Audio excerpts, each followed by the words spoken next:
Bismillahirrahmanirrahim. In our previous session, we discussed the concept of equalizer. In this session, we will discuss the concept of co-equalizer, which is dual to the concept of equalizer. So let's have some motivation about this concept, the co-equalizer.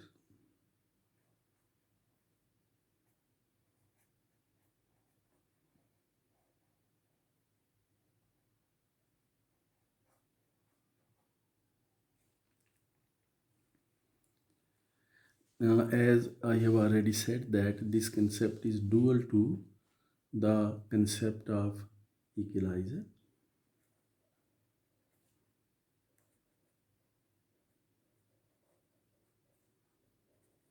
The concept of co-equalizer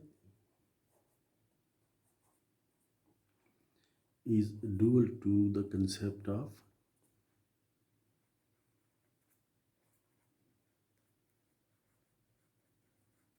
equalizer, and we have discussed equalizers in our previous session. So let's have some background in order to understand this concept. So we need some background.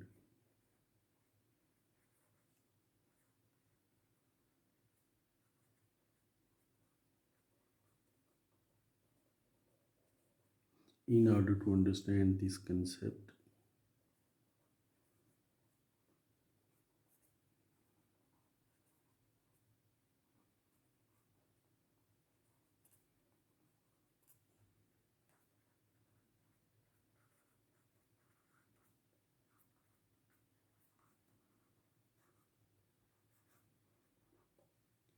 so for understanding this concept, let's recall what is the concept of equivalence relation. Equivalence relation.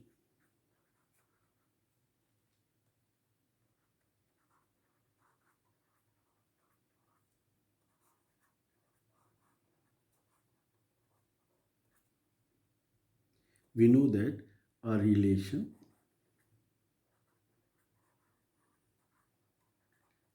let's denote it by this symbol tilde. So a relation tilde on a set A is an equivalence relation.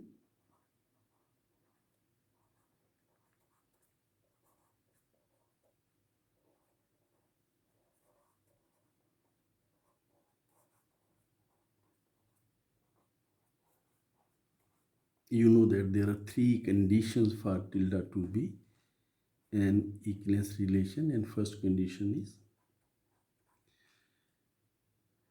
tilde is reflexive. So this means that every element of set A is related with itself. A is related with A for all A belonging to capital A. Secondly, tilde has to be symmetric. Tilde is symmetric.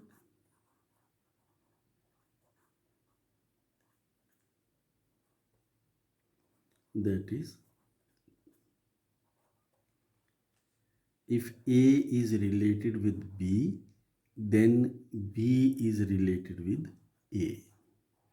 And this again for all AB belonging to the set A. And the third condition, you know that for equivalence relation, it is transitive. Tilde is transitive.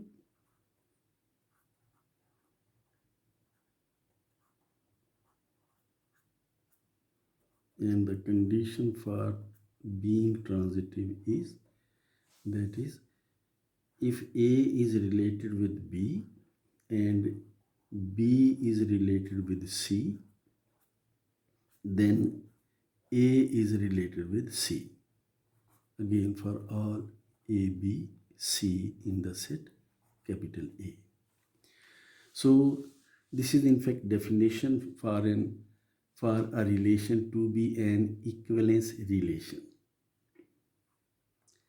Let's have an example of an equivalence relation, and for this case let us take a set A which contains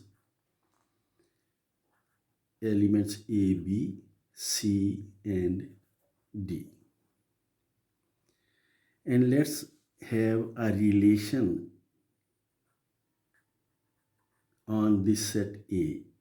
Let R is equal to this order pair AB and this order pair CD. You can see that R is a relation on set A. So let R be a relation on the set A. We note that this relation R is not reflexive. We note that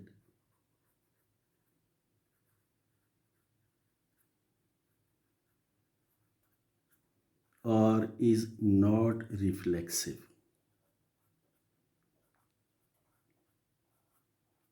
because A belongs to the set A, but A is not related with A. I mean that order pair A is not there. Similarly, order pair B is not there. Order pair C is not there. Order pair D is not there. So this relation is not reflexive, and this relation is not symmetric as well. And R is not symmetric as well.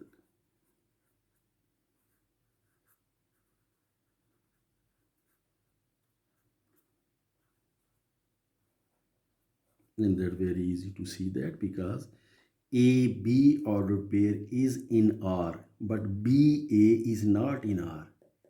Also CD is in R, but DC order pair is not in R. So relation R is not symmetric as well. However, we can find a relation which is reflexive, symmetric and transitive and contains this particular relation. However, we can find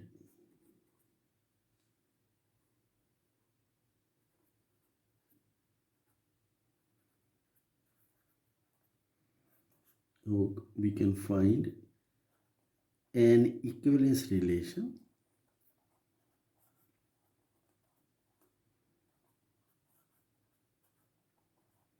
let's call this equivalence relation as tilde, and let this relation be, and this relation is in fact this which I am going to write now, AB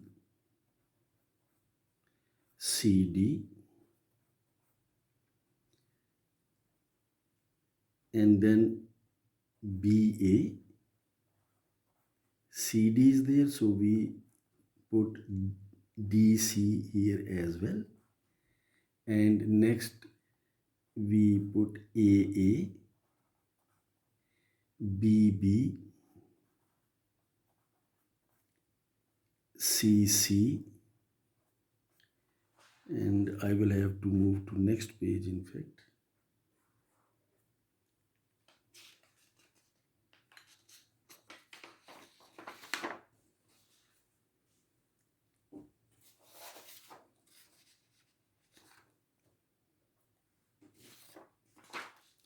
And DD. And now you can see that this particular relation which I have given you right now, which contains elements AB, CD, BA, DC, AA, BB, CC and DD. This relation is symmetric, this is reflexive and this is transitive.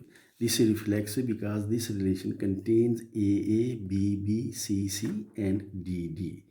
This relation is symmetric because if AB is there, then BA is there.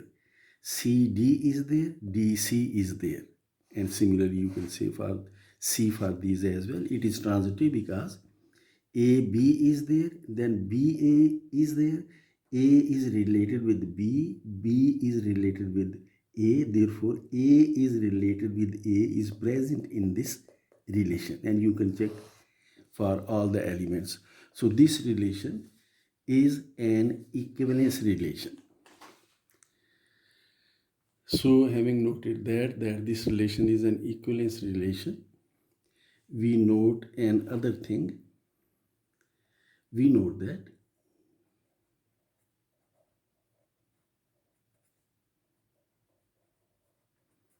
the original relation R we started with is contained in this relation tilde, which is equivalence relation. You can see that because relation R contains elements order pairs AB and CD, and order pairs AB and CD are contained in this relation, which is equivalence relation. So this equivalence relation contains the relation R. So we have found an equivalence relation which contains the relation R. So we note that R is contained in tilde.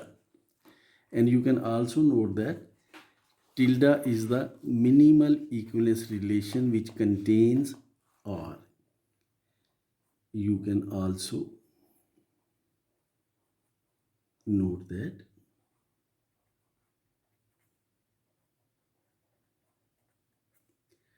tilde is the minimal equivalence relation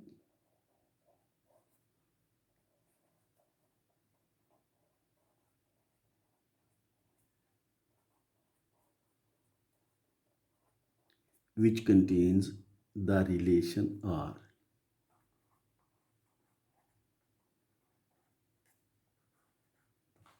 So we got an equivalence relation tilde which contains the relation R. So let's form the equivalence classes of this equivalence relation. Let us see what are the equivalence classes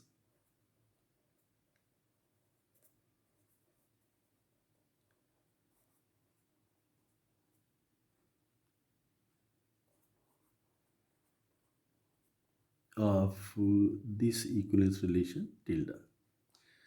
So we can see that the equivalence class of A is equal to this set of all those elements which are related with A. So note that in this equivalence relation, A is related with B and B is related with A, and then A is related with A. That's it. So equivalence class of A is set of all those elements which are related with A, and the elements related with A are A itself. A is related with A, and then B is related with A.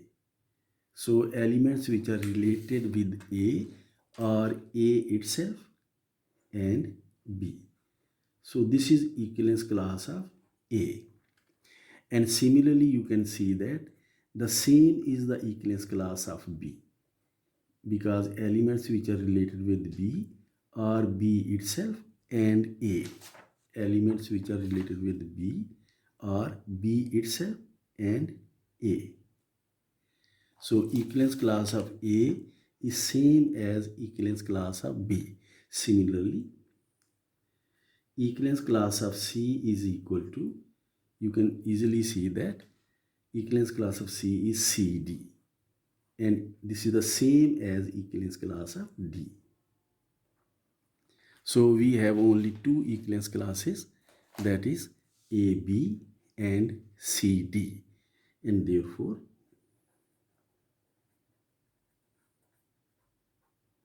the set of all equivalence classes we denote it by A factor tilde.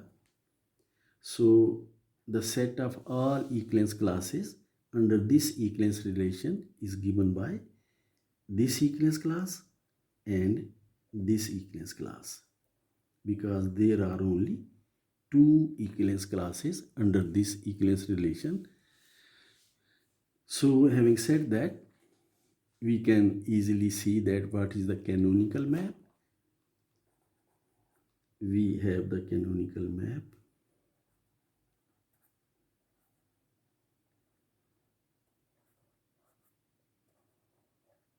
And canonical map, as you already know, is mostly denoted by eta.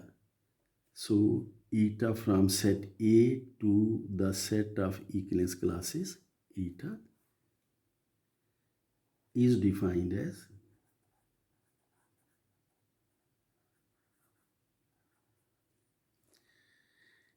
effect of eta on element A of the set A is equal to same as effect of eta on the element B of set A, because equivalence class of A and equivalence class of B are equal. So this is equal to this equivalence class. And similarly, effect of eta on C is equal to effect of eta on D, and this is equal to equivalence class of C. So this is the way the canonical map eta is given. And we also know about projections. So we also have projections.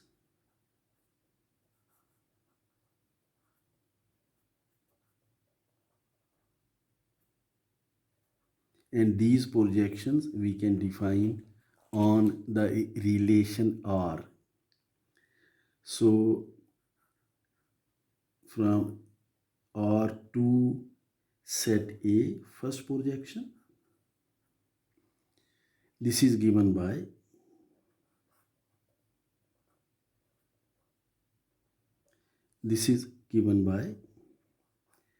effect of this projection P1 on order pair AB will be equal to A, first element, and effect of this projection on element CD will be equal to C, the first element of the order pair. And we have second projection from R into A, second projection P2. This is given by effect of P2 on AB is equal to, and you can see very easily that this is equal to B, and effect of P2 on order pair CD is equal to D. So these are the projections defined on relation R. So having done that, we can sum up this discussion in the following diagram, and in order to see that diagram, I think it is better to move to the other page. So above discussion can be summed up as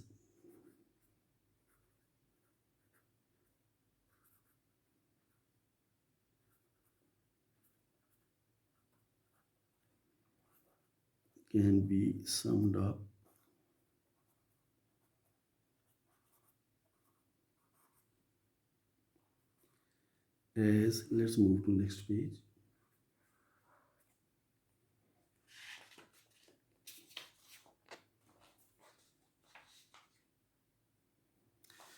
Now note that we had relation R, and we have two projections from R to A, projection 1 and projection 2, P1 and P2.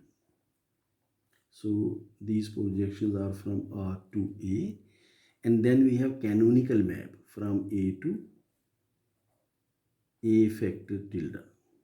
This is canonical map eta.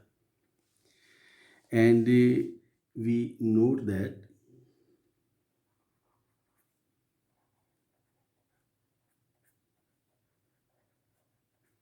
eta composed with projection 1. Let's see what is effect of eta composed with projection 1 on the elements of R. So effect of this map on AB is equal to eta, let me write it, effect of eta on P1AB, and this is equal to effect of eta on effect of projection P1 on order pair AB is equal to A. So this is equal to eta A, and eta A is equal to, as we already know, is equal to equivalence class A. And similarly, effect of eta composed with P1 on CD order pair is equal to effect of eta on P1AB, P1CD, and this is equal to effect of eta, P1CD will be C, and effect of eta on C is equal to equivalence class of C. And similarly, we see effect of eta composed with projection 2 on AB, and this will be equal to effect of eta, let's write it directly, effect of P2 on AB will be equal to B, and eta B is equal to equivalence class of B, and equivalence class of B is same as equivalence class of A, so eta B is equal to equivalence class of A, and eta composed with P2 affected upon CD will be equal to eta affected upon D, and this is equal to equivalence class of D is same as equivalence class of C, and this is equal to C. We have discussed this particular thing in our above discussion. So we note that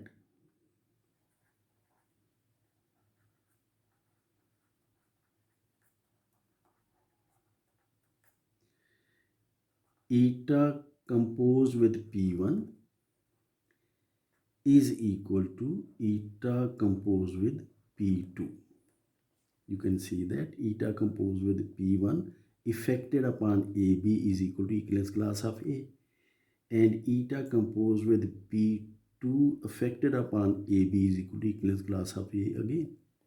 Similarly, eta composed with P1 affected upon CD is equal to equivalence class of C, and eta composed with P2 affected upon CD is equal to equivalence class of C again. So these two are equal. Therefore, eta composed with P1 is same as eta composed with P2. So eta composed with P1 is equal to eta composed with P2. Therefore, this particular diagram, let's call it one commutes. So therefore,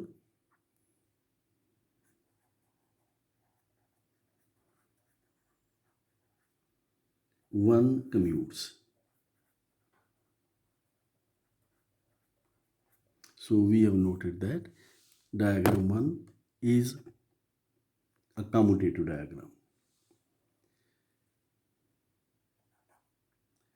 So having seen that diagram 1 is a commutative diagram, if we have any map or any function from the set A to any other set, say X, let me write it further.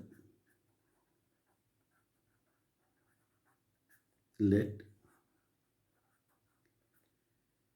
phi be a function from set A to a set X, from set A to a set X. This is what we are going to do, such that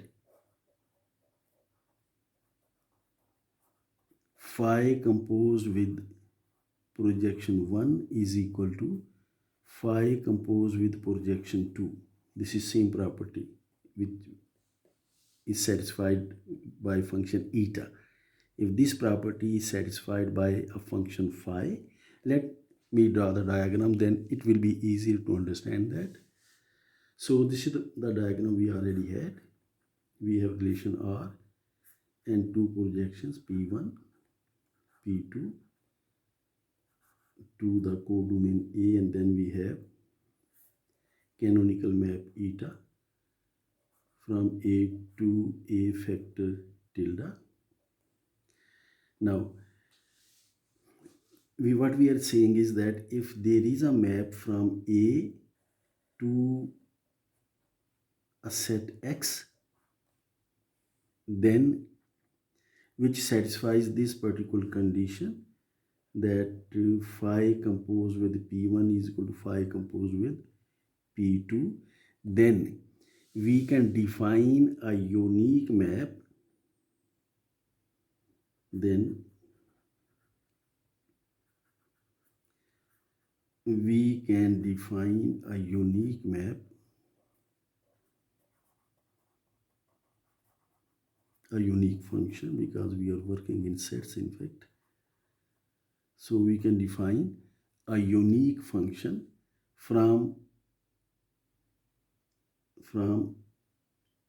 A factor tilde to X. Let's denote this function by psi. We can define a unique function from A factor tilde to X, and let's denote it by psi. And we define this function as follows, and this is a very simple function. What we are going to do is effect of psi on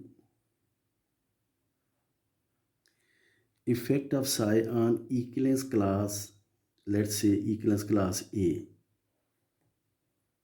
is equal to, this is equal to effect of phi upon this element A. This is equal to effect of phi upon this element A, and effect of psi on equivalence class B is equal to effect of phi upon the element B. So this is the way we define this function psi, this particular function psi. And we further note that,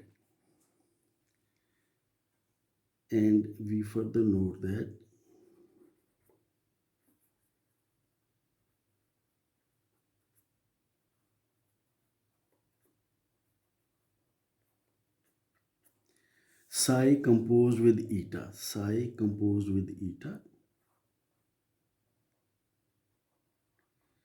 is equal to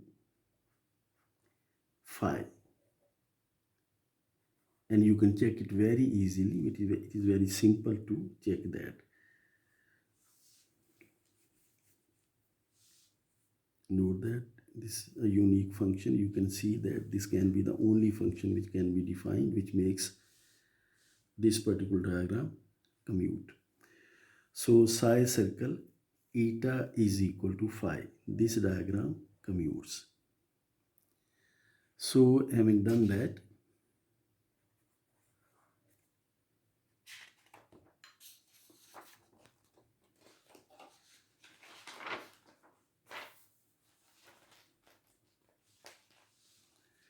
let us recall what we have done. Recall what we were doing.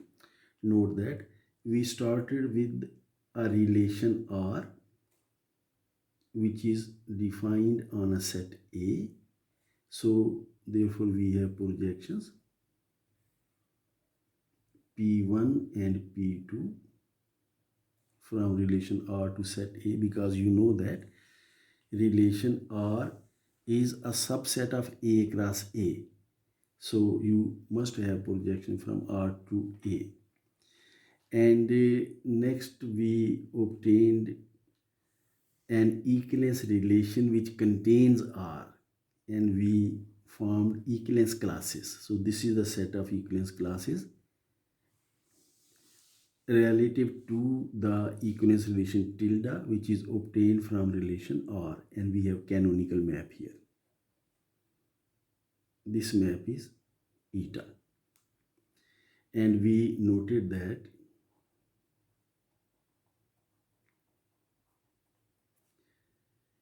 eta composed with projection 1 is equal to eta composed with projection 2. That is, this diagram commutes. Next, we said that if there is a map from set A to a set X, let's say this map is phi, then we can find, and this map phi satisfies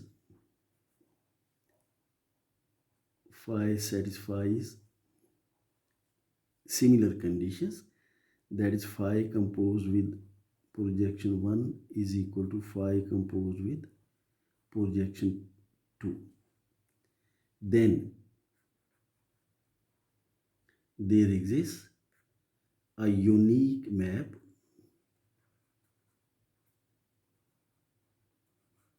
and that map is from A factor tilde to X. We denoted this map as psi.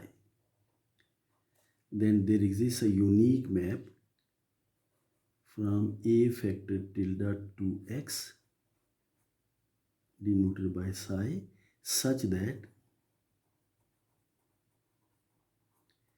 this diagram commutes. That is, psi composed with eta is equal to phi. Let me recall what we have recalled. In fact, I'm saying it again just to emphasize. We started with a relation R on a set A, and then we obtained a minimal equivalence relation tilde which contains this relation R. Then we formed equivalence classes of set A with respect to this equivalence relation. So this A factor tilde is the set of equivalence classes. And we know that whenever we have an equivalence relation, we have a canonical map which assigns to any element of A its equivalence class. So, and we noted that eta composed with P1 is same as eta composed with P2. Having done that, we said that if there is a map from A to X, call this phi, such that phi satisfies similar condition, that is phi composed with P1 is equal to phi composed with P2, then we can find a unique map from A factor tilde to X such that this diagram commutes. That is, psi composed with eta is equal to phi. So, having said that, what do we say that is eta is co-equalizer of P1 and P2. So we say that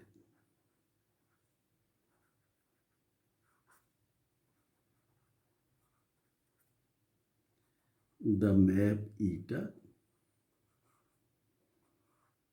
is co-equalizer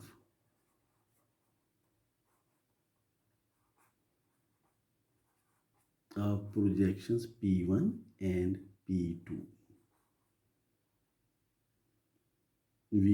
Sometimes we write it in this way: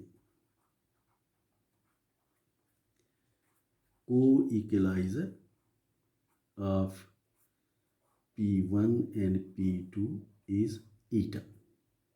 Eta is co-equalizer of P1 and P2. So I described this example for motivation, in fact, because you are very well aware about the equivalence relations, equivalence classes, and canonical map. So I described this example just to to give you a motivation for the concept of co-equalizer.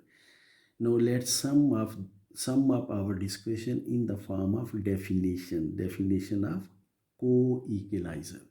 So let's define definition.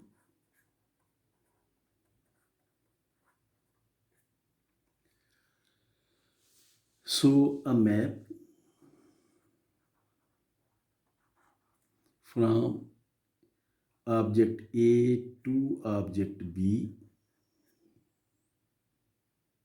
let's call it F. Now we may be in any category in fact.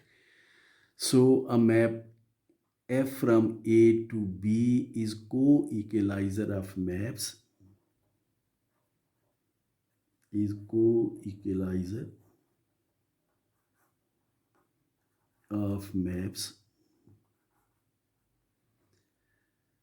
These are maps from C to A, let's call it P1,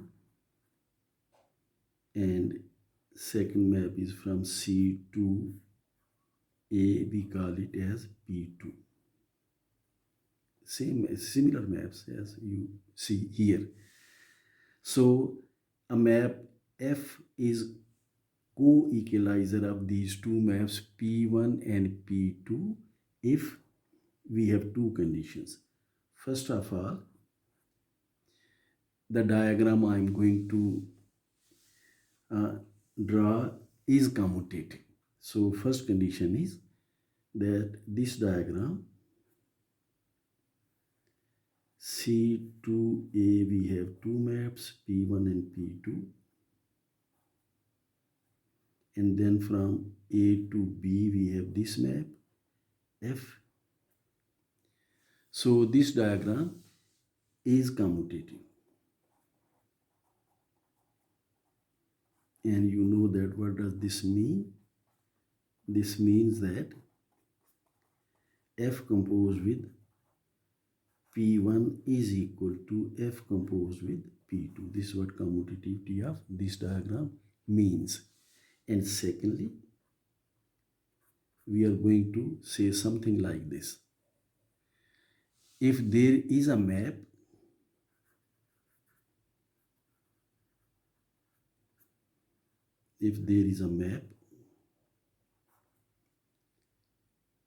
with domain A and codomain X, X is some object, and let's call this map as phi in the category C. In fact, we are working in a category C such that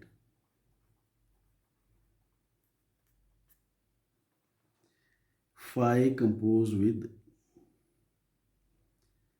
I will draw the diagram on next page. I think you can have help from this particular diagram. So if phi composed with P1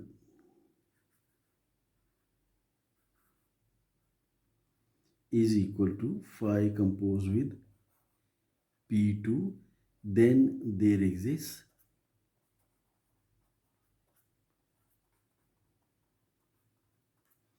a unique map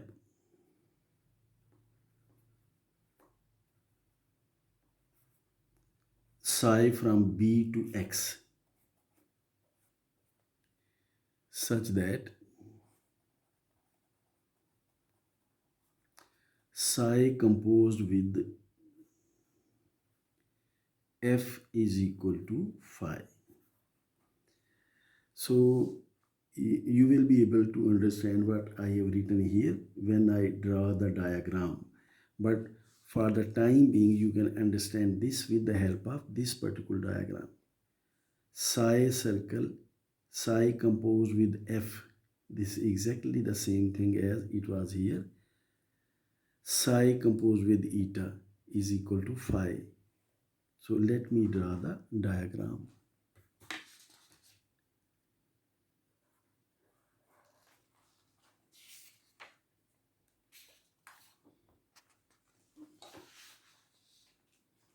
So this is the diagram. We these two maps P1 and P2 from object C to object A, and then we had a map from object A to object B. This map we called it as F, and conditions were F composed with P1 is equal to F composed with P2. We have written it on the previous page. So let me draw the map. Then there exists a unique map. This is what we have written. From, if there is a map from A into X, we denoted this map with phi, such that the conditions are phi composed with P1 is equal to phi composed with P2. We have written it on our previous page. Then there exists a unique map from B to X, and that is psi, such that psi composed with F is equal to phi. Psi composed with F is equal to phi. Then we say that F is co-equalizer of P1 and P2. So in fact, when we started definition, we said that a map F from A into B is co-equalizer of these two maps if these things happen. So this map F is co-equalizer of these two maps if the description I have given you on the previous page happens. So we write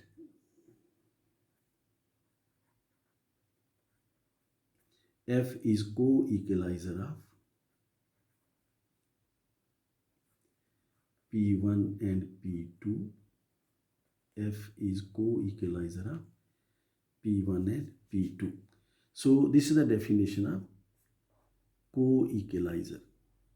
Let me repeat that.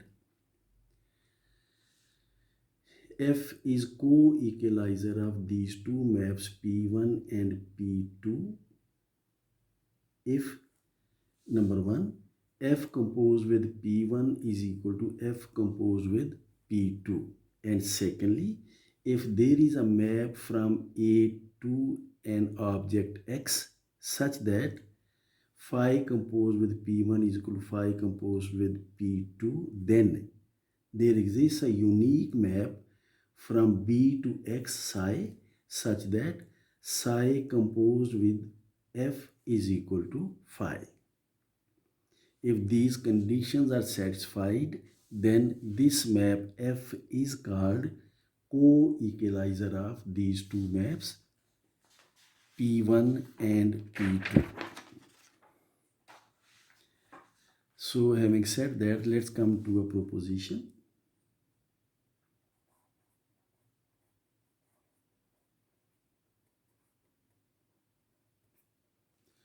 Every co-equalizer is an epimorphism.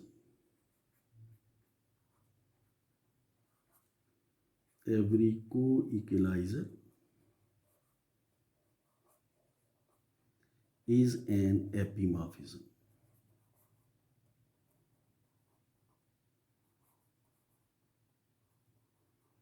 Remember that in our previous sessions we defined equalizer and proved that every equalizer is a monomorphism. We proved this theorem.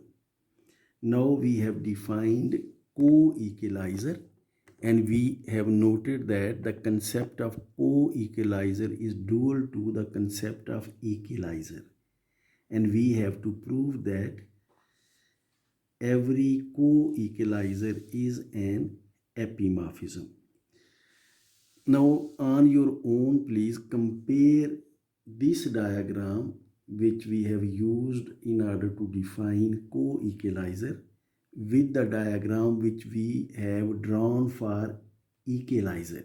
You will note that these two diagrams, this diagram and the diagram we have drawn for the concept of equalizer, these diagrams are dual to each other.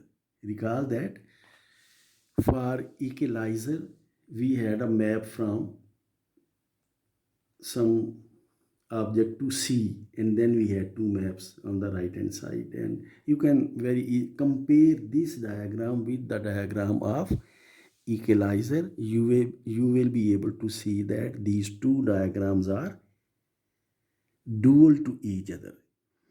And we have also noted that if some theorem is true for a concept, then its dual is also true. Let me write it for you. So we can directly prove that a co-equalizer is an epimorphism. We can do it directly, but we can prove this theorem or this proposition by using duality. So I am going to write proof by using duality. So note that the diagrams described, note that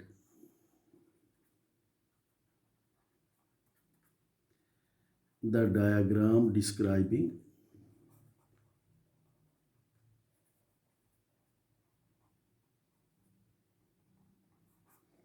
co-equalizer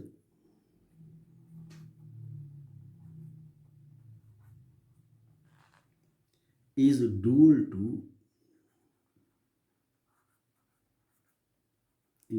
to the diagram describing equalizer.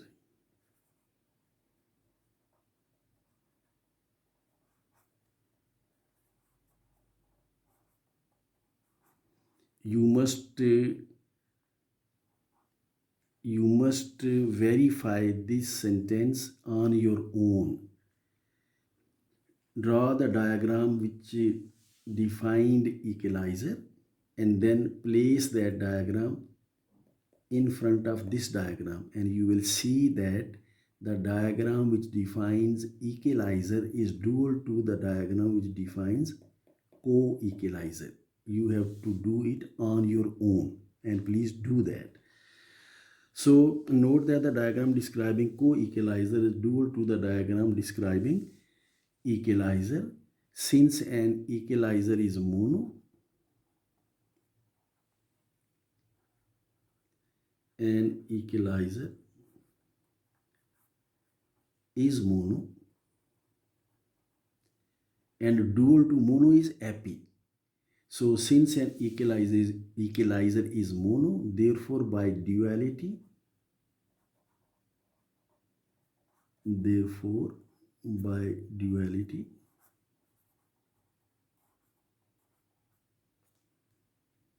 a co-equalizer is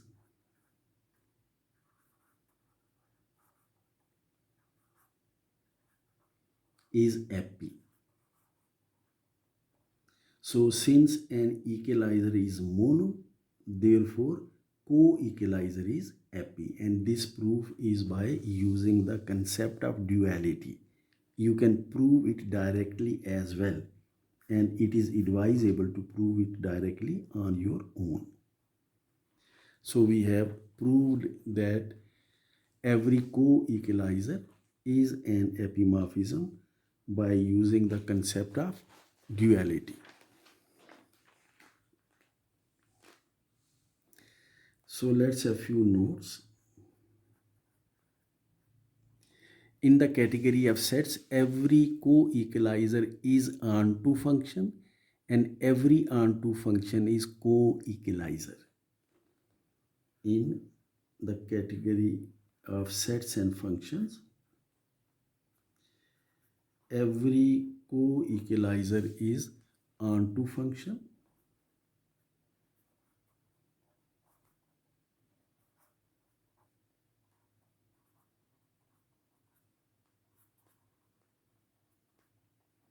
and every onto function is co-equalizer.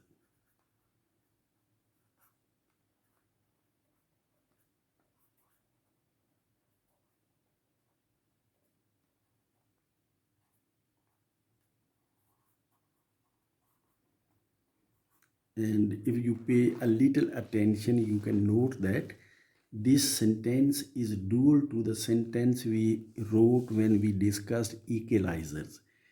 We wrote that in the category of sets and functions, every equalizer is one-to-one function, and every one-to-one function is equalizer.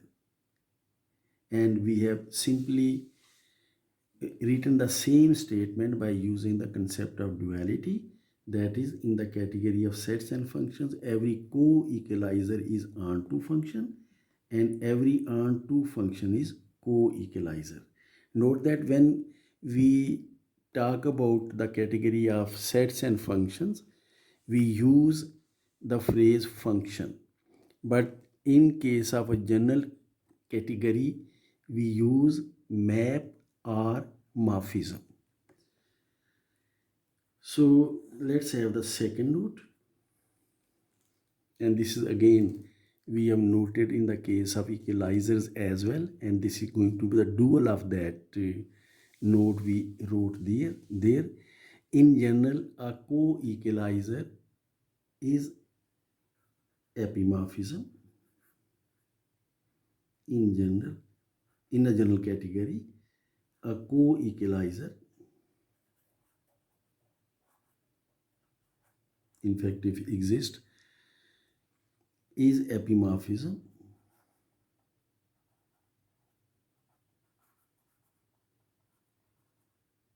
But an epimorphism may not be a co-equalizer.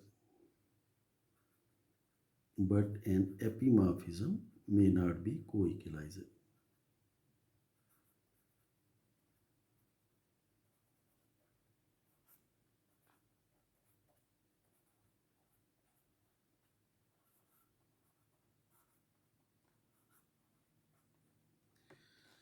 So these are two notes about the concept of co-equalizer.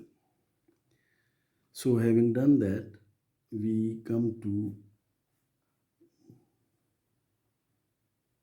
a very simple concept, and that is about initial and terminal objects in a category. So let's move to next page.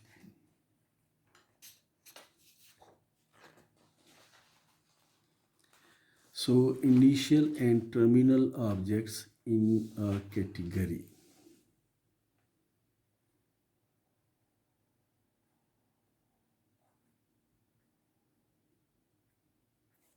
Initial and terminal objects.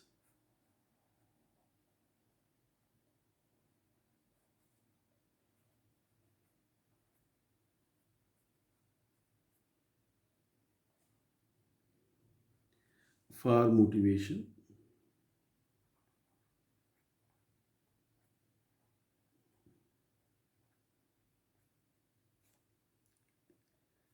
recall that in case of sets, we have a very special set phi, which is empty set.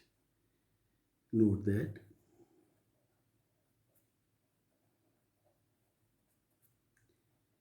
In the category set, we have a very special set, which is phi, the empty set.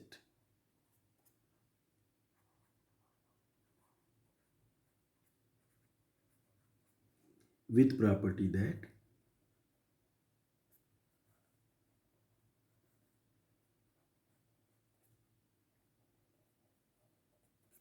phi is subset of every set.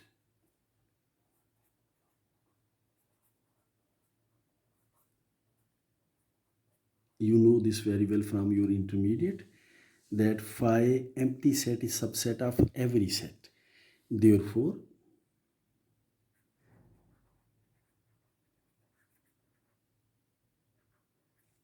we have map, we call such map inclusion map, inclusion function. In fact, in case of sets, we can talk about functions.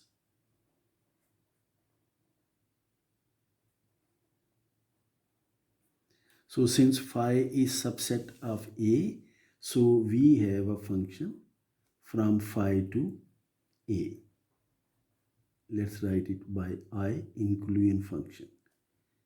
And sometimes we simply draw a small curve here to show that this is inclusion function. So phi is such a special set that we have a function from set phi to any other set A.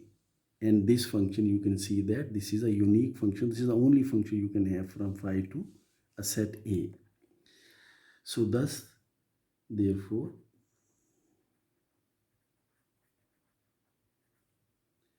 we have a unique function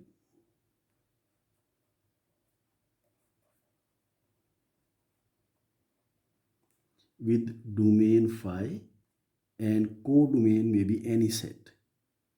So for any set A, we have a unique function from phi to A. With this property, this set phi is called initial object in the category of sets and functions.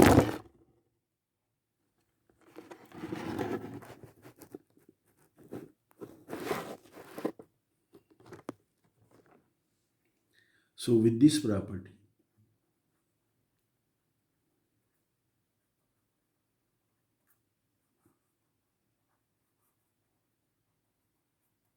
phi becomes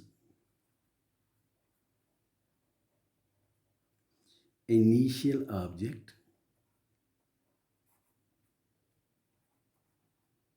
in the category of sets and functions, in this category. Now you can see that what initial object is. Initial object in a category is an object so that you have a unique map from that particular object to any other object. So phi, for example, phi is initial object in the category of sets. Let's take another example. Consider the category of groups. Consider G or P the category of groups. And recall that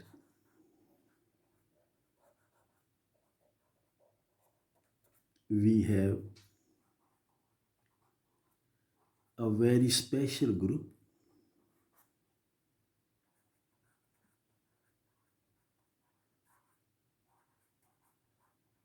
we denote it by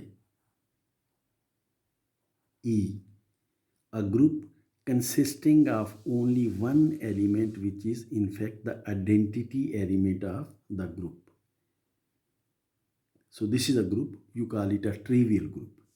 So recall that we have a very special group, this one called the trivial group.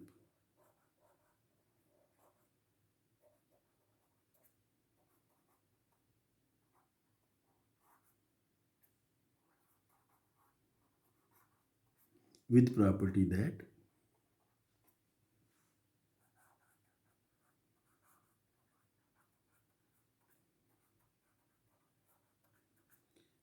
for a group G, we have a unique map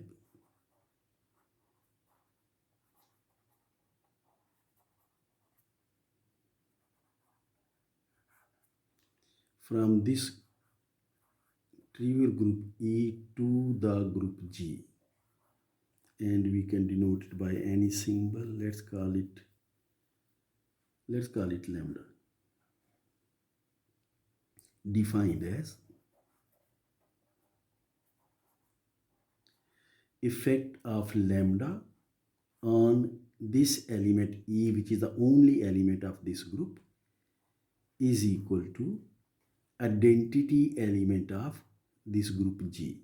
Let it denote it by this symbol.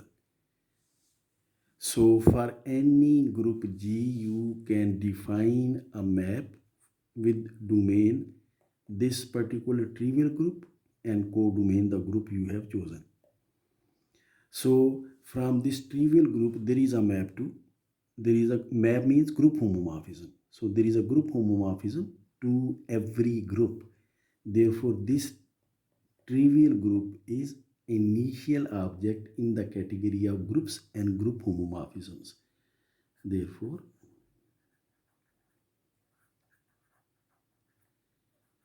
this is initial object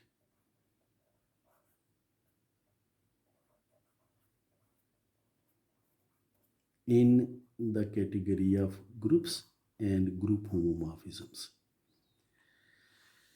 And I think two examples are sufficient. We can very comfortably define the concept of initial object. So let's have the definition.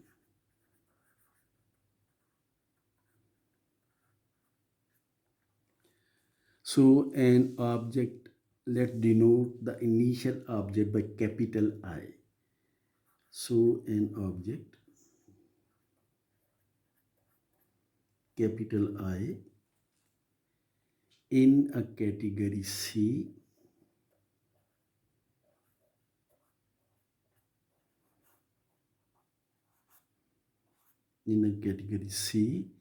is called initial,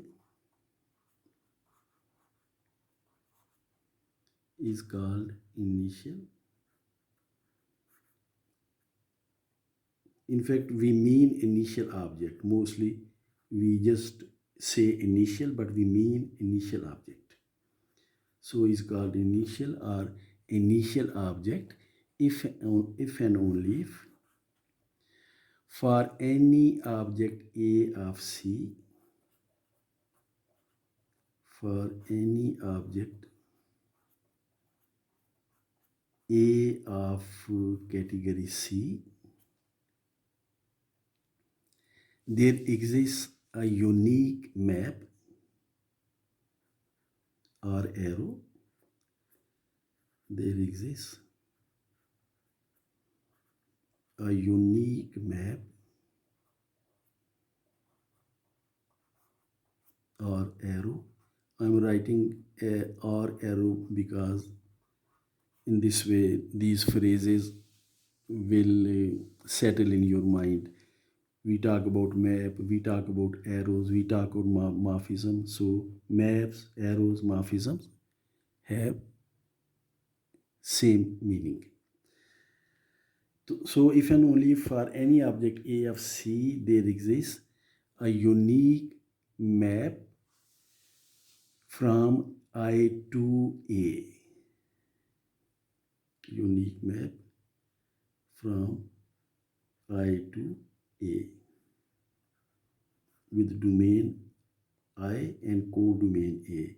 So for every object of category C, there must exist a unique map from I to that particular object. Then this object from which there is a map to every object is called initial object. So let's come to examples. This was the definition. Examples.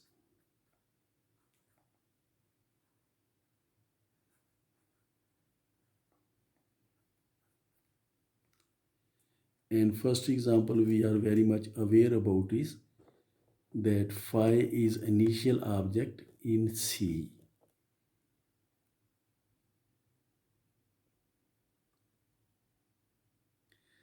So phi is initial object in the category of sets. So phi is initial object in the category of sets and functions. So as we have described above.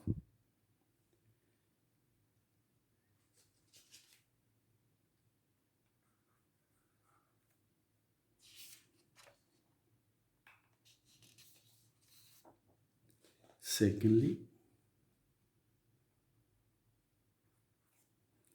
this trivial group is initial object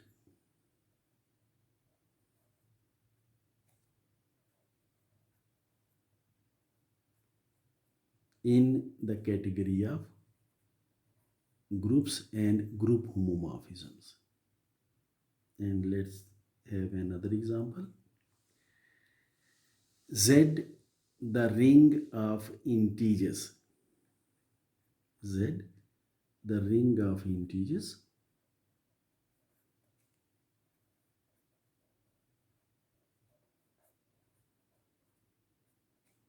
is initial object in the category of ring and ring homomorphisms. Let me describe it, where objects are rings with identity.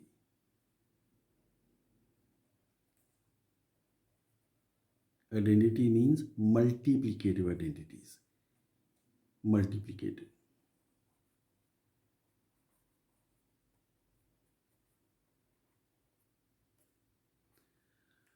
So, and morphisms are ring homomorphisms. So, Z, the ring of integers, is initial in the category of rings with identity and ring homomorphisms. So, for you,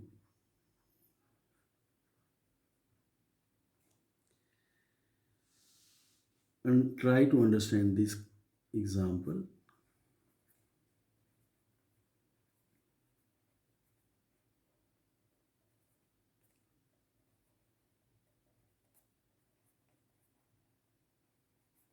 With the help of books.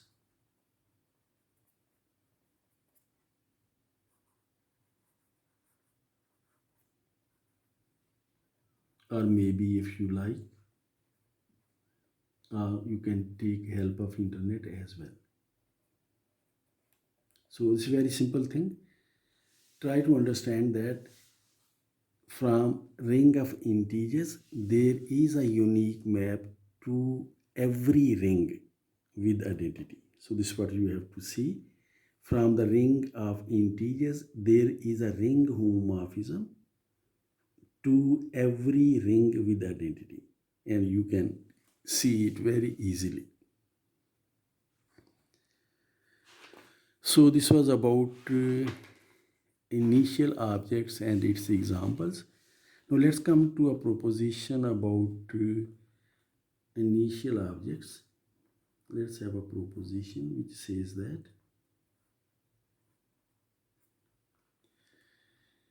initial object, if exists in a category, is unique. So initial object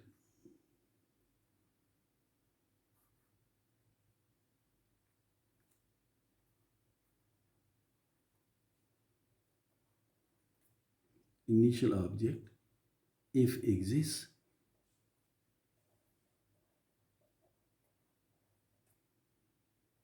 in a category, in fact, in a category C,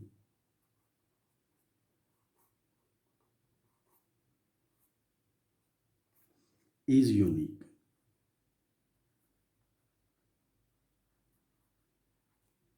In fact, what we will like to prove is that is if capital I and capital I dash are initial objects in a category C, are initial objects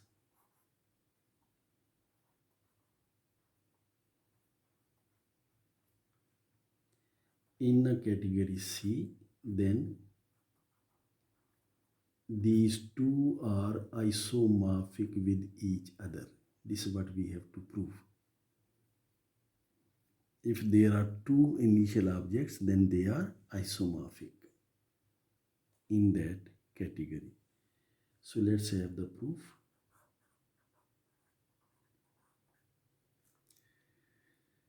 First of all, suppose that I is initial object. Suppose I is initial